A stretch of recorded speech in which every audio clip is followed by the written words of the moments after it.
So I talked a little bit about this emotion, and fear and love are at the foundation of all our emotions. When we look at the decisions that we make almost all our decisions based on emotion.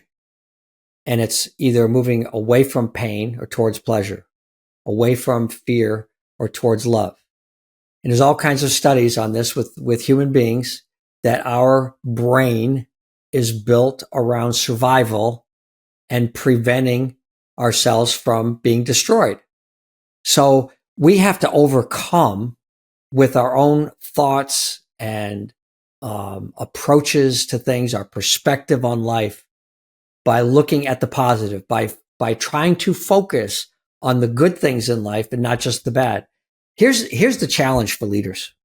Probably one of the best bosses I ever had was a friend of mine who's we've worked together at 3 different companies, and I saw him lead a large organization, and I was his direct report. And it's kind of interesting because we met as peers.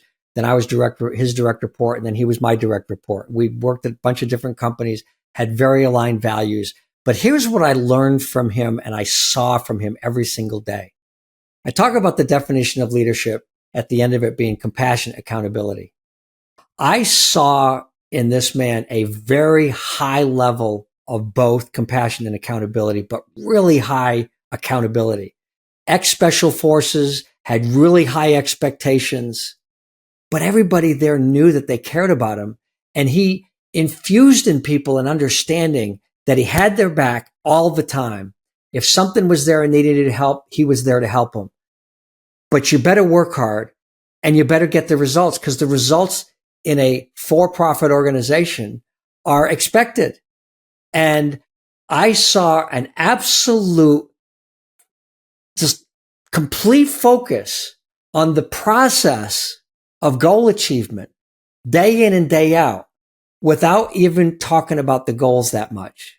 It's the process. It's the journey. It's doing the work every single day. And if we do that and do our best every day, then at the end of the month or end of the quarter, we can ask ourselves, did I do my best? You go, I did my best every day. And were there outside factors that caused me to not get it? Probably. There's probably nobody that could have done it.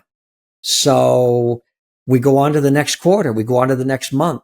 We focus on the process of achievement, not just the end point of the achievement. We measure that out there. We measure the numbers so we can make adjustments, but we don't get so fearful that we make bad decisions. Okay. That's why we have this balance in leadership that we talk about, and understanding compassionate accountability. Too often I've seen leaders look at the situation and say, oh, I've got to be accountable with this. I've got to hold people accountable. Well, where's the compassionate part of that? Maybe it's just a little bit, but there's always a piece of that compassion. And that piece of the compassion might be, you need to get this done. Is there anything that you need help with? Is there any area that I'm missing? I work with the president of a large company, about a $300 or $400 million company. And it's just amazing to me. I was talking to a general manager about 2 weeks ago, and he said he made a huge financial mistake with a client, huge. And he called the president up and he explains the whole situation. And the president worked through a coaching session with him of how they needed to solve the problem. And here's what he ended up saying at the end. He said, I want to know, how did I contribute to this problem? What did I do wrong that caused you to make these decisions? And tell me what I can do to do better in the future. I'm like, are you kidding me? He took partial responsibility for something he really wasn't involved in hardly at all. But he knows that their relationship over several years had been so well established that maybe somewhere there was something he could have done better. And he wanted to learn from that mistake, just like he was working with that general manager. So this process of leadership, it's complicated and it's personal.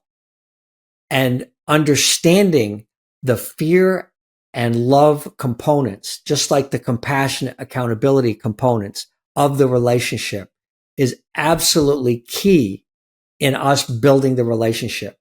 That's where empathy comes in. That's where compassion comes in. And that's where human understanding comes in. While at the same time, what I learned from my friend and colleague, have high standards, expect the absolute best out of people. Because here's the thing that's interesting.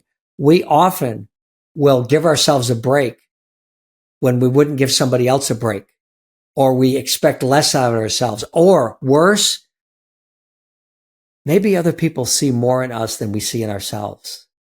And those high expectations draw us up to be better than we even believed we could be. And that's what leaders do.